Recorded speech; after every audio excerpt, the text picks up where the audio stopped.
ओम नमो गणेशाय नमो सर्वे गुरुभे नमो परम गुरु परात्परु जगत गुरु श्रीकृष्णाय नमो जगत गुरु विघ्नेश्वराय वरदाय नमो। विघ्नेश्वर हाथी मुह लगी हाथी को देखिले लोक नमस्कार करते खाई दिखती। तेणु गोटे हाथी थिला सी कौन सी कारण माने देह छाड़ा बुझे आज्ञा आज्ञा जाकरी जमक पाखे पहुंचले धर्मराज पाखे। धर्मराज तो पचारे हईरे तू एत बड़ विशाल शरीरटा ते मिली तथापि तू मनुष्यर काम करुचु मनुष्य बस होचु एटा कौन भल कथा। देखिलु कलिर शेष समय केते के ये होउचंती तू गोटे विशाल शरीर पाप मनीष कली जुए कथा मानुचु। तोर गोड़ गोटाए जी मोटा गोटा मनुष्य से हेब ना किए जमता को कहले बुझे आज्ञा आज्ञा पुणी तू ता बस हो चलुचु। हाथी कहला हे धर्मराज जमराजा ये जो कली जुगे जो मनुष्य से गोटे एमती अभिन्न प्राणी बड़ बड़ मोठू बड़ बड़ जीव भी तार बस हो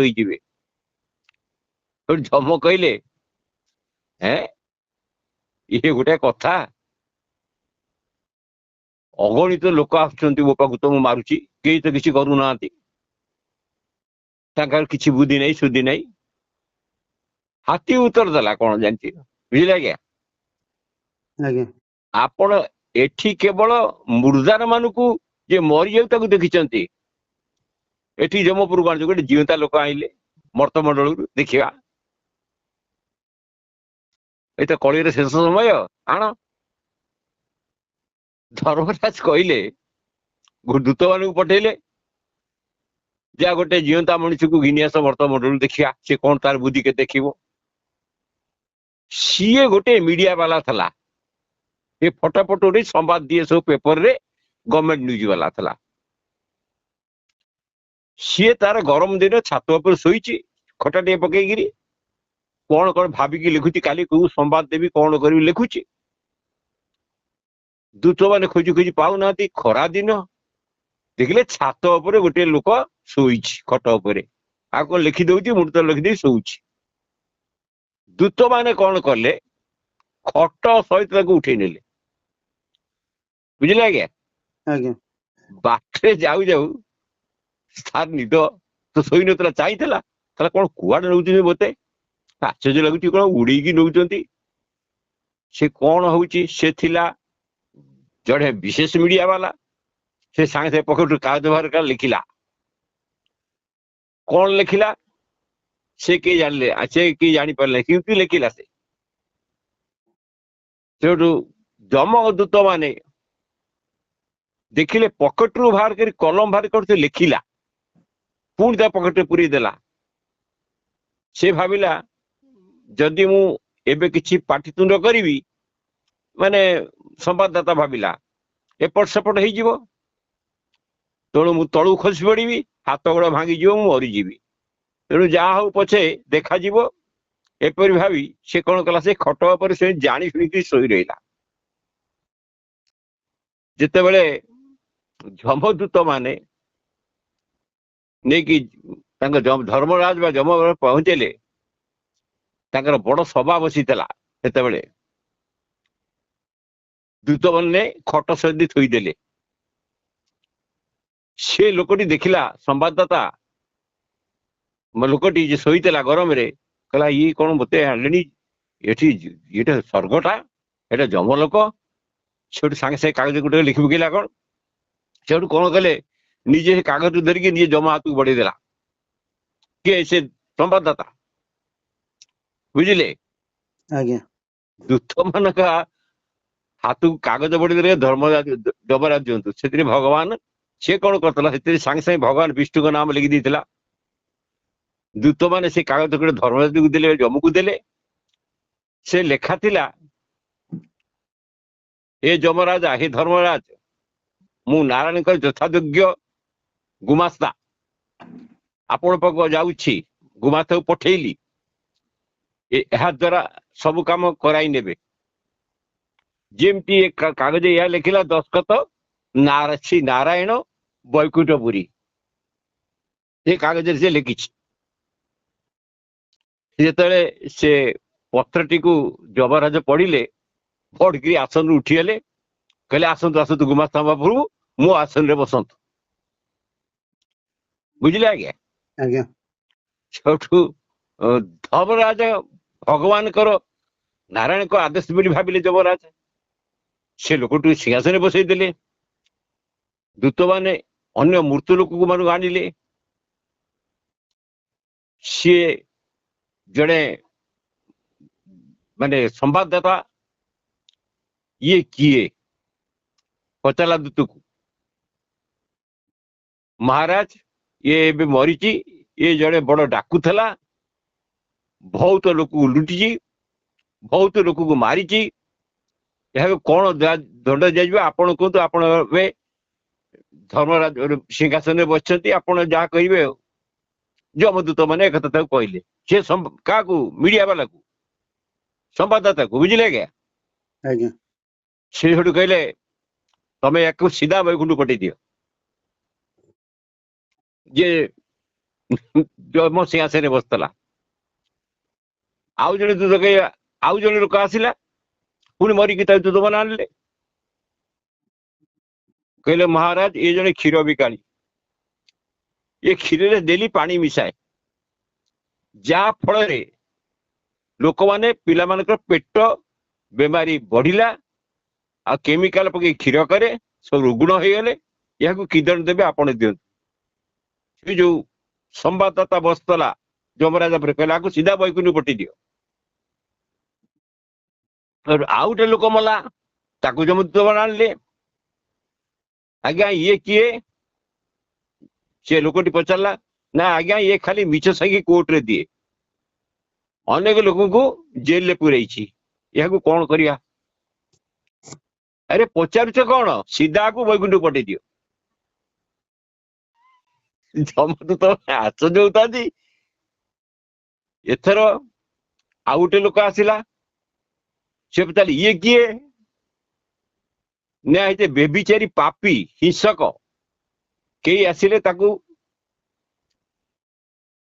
ପରସ୍ତ୍ରୀ ହରଣ କରେ ସବୁ କରେ ତାକୁ କଣ ଦଣ୍ଡ ଦବା ନା ଆକୁ ବି ସିଧା ବୈକୁଣ୍ଠ ପଠେଇ ଦିଅ ଯମରାଜା ସବୁ ଦେଖୁଛି ତାକୁ ସିଂହାସନରେ ବସିଛି କଣ କରିବ ସିଂହାସନରେ ବସୁଥିବା ବ୍ୟକ୍ତି ଯୋଉ ମର୍ତ୍ତ୍ୟମଣ୍ଡଳର ସମ୍ବାଦଦାତା ତାହାକୁ ବସେଇଛି ସେ ଯାହା କହୁ ଠିକ ସାଢେ କଣ ହେଲାଣି ବୈକୁଣ୍ଠରେ ଇଏ ଯେତେ ଲୋକ ସବୁ ପଠେଇଲାଣି ବୈକୁଣ୍ଠକୁ ପଳେଇବା ସେପଟେ ପ୍ରବଳ ଭିଡ ହେଇଗଲାଣି ବୈକୁଣ୍ଠରେ ସେଠୁ ଭଗବାନ କହିଲେ ନିଧରେ ପଡିଥିଲେ ଦେଖିଲେ ଏତେ ଲୋକ କଣ ଏଠି ଆସୁଛନ୍ତି କଣ ସିଧା ବୈକୁଣ୍ଠକୁ ମୃତ୍ୟୁ ଲୋକର କଣ ଆଉ କେହି ମହାତ୍ମା ପ୍ରକଟ ହେଲେ କି ସିଧା ବୈକୁଣ୍ଠକୁ ପଠେଇ ଦଉଛନ୍ତି ଘଟଣା କଣ ଦେଖିବା ପାଇଁ ସେ ବୈକୁଣ୍ଠରୁ ସିଧା ଆସିଲେ ଯମପୁରୀ ଆସିଲେ ଭଗବାନ ବିଷ୍ଣୁ ପଚାରିଲେ ଧର୍ମରାଜକୁ ତାକୁ ଦେଖି ସମସ୍ତେ ଯମଦୂତ ମାନେ ସବୁ ଠିଆ ହେଇଗଲେ ଇଏ ମଣିଷ ବି ଠିଆ ହେଇଗଲା ଭଗବାନ ପଚାରିଲେ ଏ ଧର୍ମରାଜ ତୁମେ ସମସ୍ତଙ୍କୁ କଣ ବୈକୁଣ୍ଠ ପଠେଇ ଦଉଛ ଘଟଣା କଣ ସେଠୁ ଯମରାଜ କହିଲେ ଆଜ୍ଞା କଣ ଏମାନେ ସମସ୍ତେ ଆପଣ ଭକ୍ତ ଧର୍ମରାଜ ପ୍ରଭୁ ଏସବୁ ମୋ କାମ ନୁହେଁ ଯମ କହିଲେ ଆପଣଙ୍କ ପଠେଇଥିବା ଗୁମାସ୍ତା ଚିଠି ଦେଇକିରି ଏଇ ସବୁ କରୁଛି ଭଗବାନ ସେ ପଚାରିଲେ ଏରେ ତତେ ଏଠିକି ପଠେଇଲା କିଏ ସେଠୁ ସେ ଯୋଉ ରାଇଟର ବା ସମ୍ବାଦଦାତା ପ୍ରଭୁ ଆପଣ ଆଣିଛନ୍ତି ମୁଁ ତତେ କେତେବେଳେ ଟିକେ ଆଣିଲି ମୁଁ ତତେ କେତେବେଳେ ଟିକେ କହିଲି ଆବିଲି ଆଜ୍ଞା ମୁଁ ଏଠୁକୁ ଆସିବା ବାଟ କଣ ମୋ ବୋପା ହାତର କଥା ମୋ ବୋପା ଲେଖିଛି ଏଠିକି ଆସିବା ପାଇଁ ଆପଣ ଲୋକ ପଠେଇଲେ, ଆପଣଙ୍କ ଇଚ୍ଛା ବିନା କଣ କୌଣସି କାମ ସମ୍ଭବ? ଏସବୁ କଣ ମୋର ବଳରେ ହୋଇଛି? ସେସବୁ ଆପଣଙ୍କ ବଳରେ ହେଇଛି। ଠିକ ଅଛି, କିନ୍ତୁ ତୁ ଇଏ କଣ କଲୁ? ମୁଁ କଣ କଲି ପ୍ରଭୁ? ମୁଁ ସମସ୍ତଙ୍କୁ ବୈକୁଣ୍ଠ ପଠେଇଦେଲି। ଯଦି ତୁ ସମସ୍ତଙ୍କୁ ବୈକୁଣ୍ଠ ପଠେଇବା ଖରାପ ହେଇଛି ବୋଲି ଆପଣ ଭାବୁଛନ୍ତି ହେ ପ୍ରଭୁ, ତେବେ ସନ୍ଥ ମହାତ୍ମା ମାନେ ଅଛନ୍ତି, ସମସ୍ତଙ୍କୁ ଦଣ୍ଡ ଦିଆଯାଉ।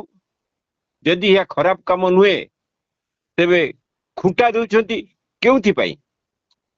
ଏସବୁ ସତ୍ତ୍ୱେ ଯଦି ଆପଣ ପସନ୍ଦ ହେଉନାହିଁ, ତେବେ ସମସ୍ତଙ୍କୁ ସେଠାରୁ ଫେରେଇ ଦିଅନ୍ତୁ। କିଏ ସେ ଲୋକଟି କହିଲା ଭଗବାନଙ୍କୁ, ବୁଝିଲେ ଆଜ୍ଞା? ଆଜ୍ଞା ସେଠୁ କହିଲା, ଶୁଣନ୍ତୁ ଭଗବାନ, ଆଉ ଗୋଟେ କଥା ଶୁଣନ୍ତୁ। ଆପଣ ଭଗବତ ଗୀତାରେ ଲେଖିଛନ୍ତି, ଯଦାଗତ ନିବର୍ତ୍ତତେ ଆମ ପରମ ମମ, 15 ଅଧ୍ୟାୟ 6 ନମ୍ବର ଶ୍ଲୋକ। ମୋ ଧାମକୁ ଯିବା ପରେ କେହି ଲୋକ ଲେଉଟି ଆସେ ନାହିଁ। ଶ୍ଲୋକଟି ଯାହା ଆପଣ ଗୀତା ଲେଖିଛନ୍ତି, ଆପଣ ତ ଆଜିଠି କାଟି ଦିଅନ୍ତୁ। ହଁ, ଆଶ୍ଚର୍ଯ୍ୟ ହେଇଗଲେ, କହିଲେ ଗୀତାର ଶ୍ଲୋକ ମୁଁ କାଟିଦେବି? ନାଇଁ, ମୁଁ କାଟିବିନି। ଏ କଥା ସତ୍ୟ ଯଦି ଆପଣ କହିଛନ୍ତି, ଯେତେ ବଡ ପାପୀ ହଉ, ଯଦି ବୈକୁଣ୍ଠକୁ ଥରେ ଚାଲିଯାଏ, ସେ ପୁଣି ଫେରି ଆସିବାର ପ୍ରଶ୍ନ ଉଠୁନାହିଁ। ଆପଣ ଗୀତାରେ ଲେଖିଛନ୍ତି, ତେଣୁ ତାର ପାପ ସବୁ ନଷ୍ଟ ହେଇଗଲା। କାହିଁ ପ୍ରଭୁ କହିଲେ, ତୁ ଏ କାମ କାହିଁ କଲୁ? ପ୍ରଭୁ ତାହେଲେ ଆପଣ ଗୀତାରୁ ଶ୍ଲୋକ କାଟି ଦିଅନ୍ତୁ 15 ଅଧ୍ୟାୟରୁ। ପ୍ରଭୁ କହିଲେ, ଆଚ୍ଛା ଠିକ ଅଛି, ମୁଁ କାହିଁକି କଲ, କଣ ହଉଛି? ମୋ ହାତରେ କାମ ରହିଲେ ମୁଁ ଏମିତି କରିବି? ମତେ ଭଲ ଭାବେ ଜାଣିଛି ଯେ ଅଳ୍ପ ସମୟ ପାଇଁ ମୋର ଏଠି ପଦ ମିଳିଛି, ତେବେ ଭଲ କାମ ନ କରିବି କାହିଁକି? ଲୋକମାନଙ୍କର ଉଦ୍ଧାର କରିବାଟା କଣ ଖରାପ କାମ କି? ଭଗବାନ ଆଶ୍ଚର୍ଯ୍ୟ ହେଇଗଲେ। ସେଠୁ ପଚାରିଲେ, ଆକୁ ସିଂହାସନରେ ବସେଇଲେ କାହିଁକି? କାହିଁକି ବସିଲା? ଯମ କହିଲା, ପ୍ରଭୁ ଏଇ ଦେଖନ୍ତୁ, ଆପଣଙ୍କର ପତ୍ର ଆପଣ ନିଜେ ଲେଖିଛନ୍ତି, ପରିଷ୍କାର ଭାବରେ ଦେଖନ୍ତୁ, ଆପଣଙ୍କ ହସ୍ତାକ୍ଷର।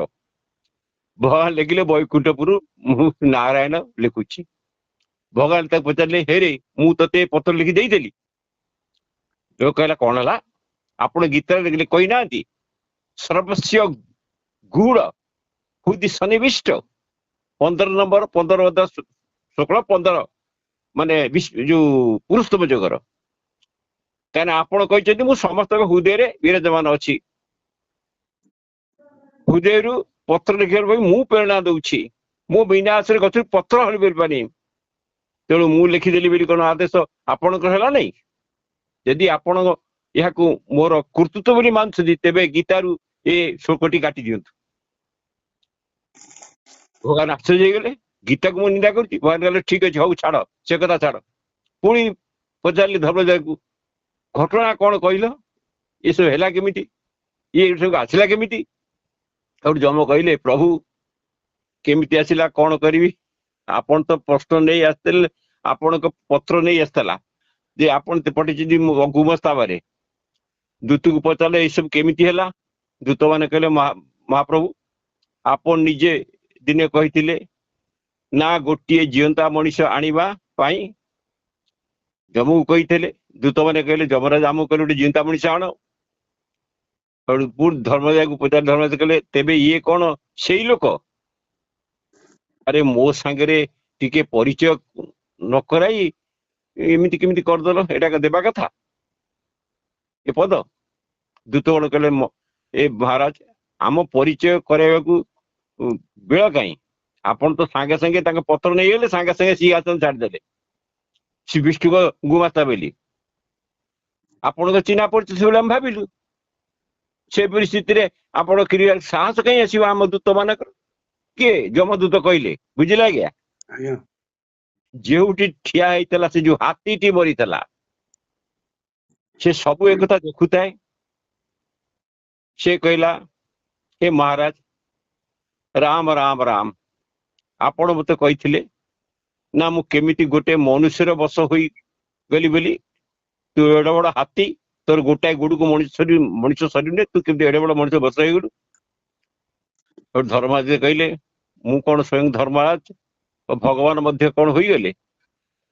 ମହାରାଜ ଇଏ କଳା ମୁଣ୍ଡିଆ ମଣିଷ ଯୋଉମାନେ ଅଛନ୍ତି ସେ ବଡ ବିଚିତ୍ର, ଚାହିଁଲେ ସବୁ ଓଲଟପାଲଟ କରିଦେବେ ଏ କଳି ଶେଷ ମୁହୂର୍ତ୍ତରେ, କିନ୍ତୁ ଇଏ ନିଜେ ସଂସାରରେ ସଂସାରରେ ପଡିଛନ୍ତି, ତେଣୁ କରିବେ। ଭଗବାନ ସେଠୁ ସେ ଲୋକଟି ପଚାରିଲେ ହଉ ଯାହା ହେଲାନି ହେଲାଣି, ତୁ ମୋ ଗୀତାରୁ ଶ୍ଲୋକ କାଟିବାକୁ କହୁଛୁ, ଏବେ ତୁ ମର୍ତ୍ତପୁରକୁ ଯା, ପଳା।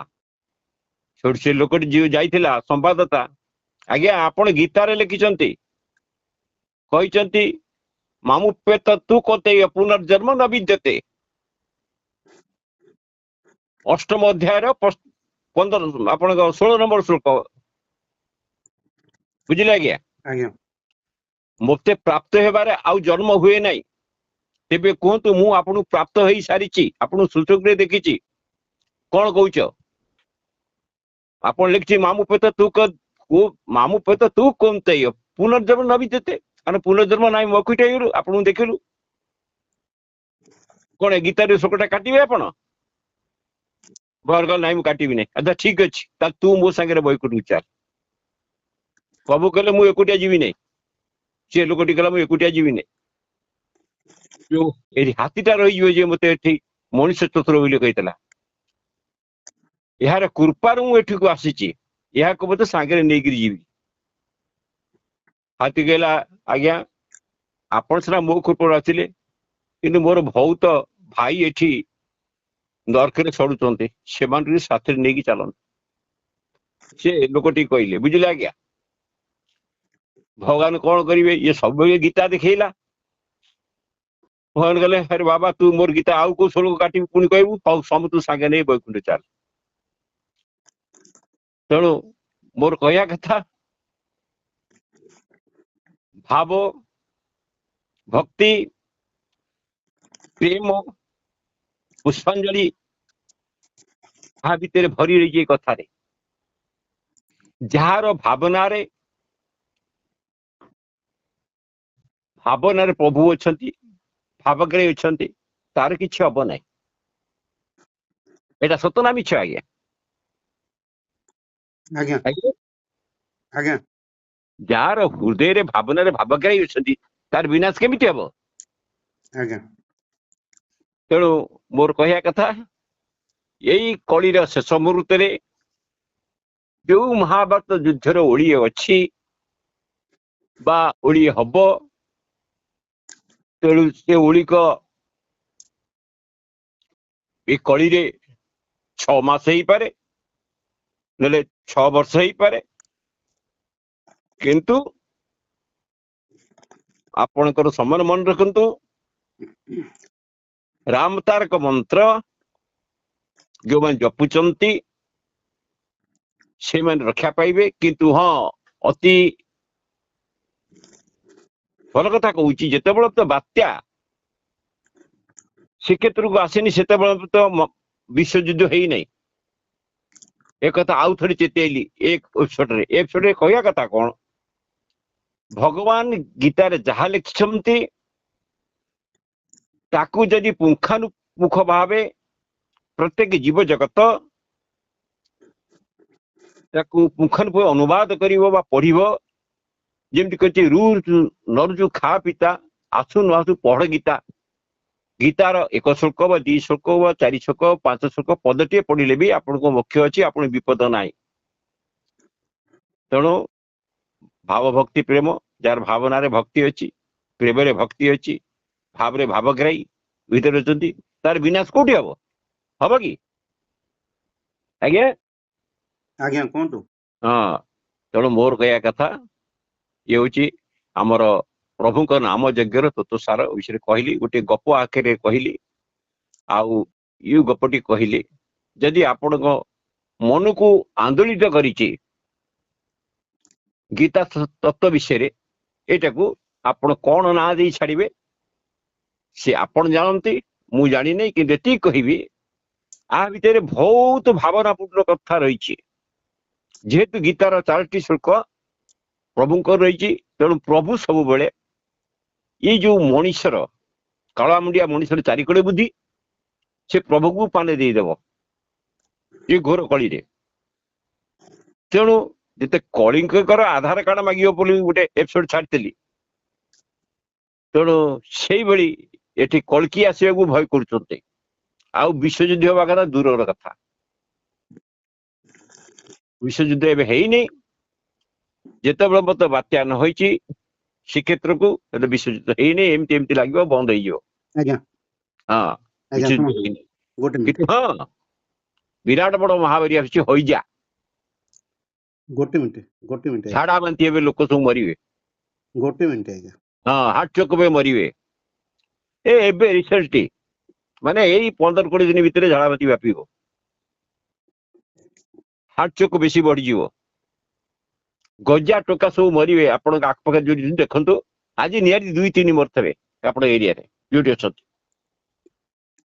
ପ୍ରତ୍ୟେକ ଦିନ ଗଜା ଟୋକା ମରିବେ ହାର୍ଟ ଚୋକ୍ ହେଇକି। ଗୋଟେ ମିନିଟ ଆଜ୍ଞା, ଡେଲି ଦୈନନ୍ଦିନ। ଶୁଣନ୍ତୁ ଶୁଣନ୍ତୁ ମୁଁ କହୁନି, ଇଏ ଜଗନ୍ନାଥଙ୍କ ନିର୍ଦ୍ଦେଶ ଅଛି, ମୁଁ କହୁଛି। ମୁଁ ଜଗନ୍ନାଥ ମିଛ କହେ ନାହିଁ। ଜଗନ୍ନାଥ ଜଗତର ନାଥ ଯିଏ ଆପଣ ଯେ ମନ୍ନାଥ ଜଗନ୍ନାଥ ମଦଗୁରୁ ଶ୍ରୀ ଜଗତଗୁରୁ ମଦାତ୍ମା ସର୍ବଭୂତାତ୍ମା ତସ୍ମିଂ ଗୁରୁବେ ନମଃ। ସେ ଜଗତର ଗୁରୁ, ସବୁ ହୃଦୟରେ ଅଛନ୍ତି, ସେ କଥା କହୁଛନ୍ତି। ଯିଏ ଜଗନ୍ନାଥକୁ ହୃଦୟରେ ବସେଇଛି ସେ ତାଙ୍କର କିଛି ନାହିଁ। ତେଣୁ ମୁଁ ଏତିକି କହିଲି, ଆଉ ସମୟ ନାହିଁ। 2026, 2027, 2028 ବିନାଶର କ୍ଷେତ୍ରରେ ଆରମ୍ଭ ହବ। ଆଉ ସେ ଯାହା ବି ହବ, ସେ ଦକ୍ଷିଣ ଆଡୁ ଆରମ୍ଭ ହବ, ଉତ୍ତର ଆଡକୁ ଆସିବ, ପୂର୍ବରେ ଶେଷ ହବ।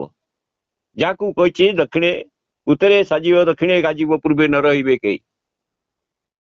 ତେଣୁ ଆଉ ଏଇ କଥା କହିଲି। ଆଉ 3ଟି ଗୁମ୍ଫା ଅଛି ଆପଣଙ୍କ ଭୁବନେଶ୍ୱରରେ, 2ଟା, ଗୋଟେ ପୁରୀରେ ଅଛି। ସେଠି କିଛି ଲୋକ ରହିବେ, ସେ ବଞ୍ଚିବେ। ଆଉ ଏବେ ବଞ୍ଚିବାର ସମୟ ନାହିଁ। ଆଉ ଗୋଟିଏ କଥା କହିବି, ସମସ୍ତେ ଏକ ସ୍ୱରରେ ନାରାୟଣ ବା ରାମକୁ ଡାକ।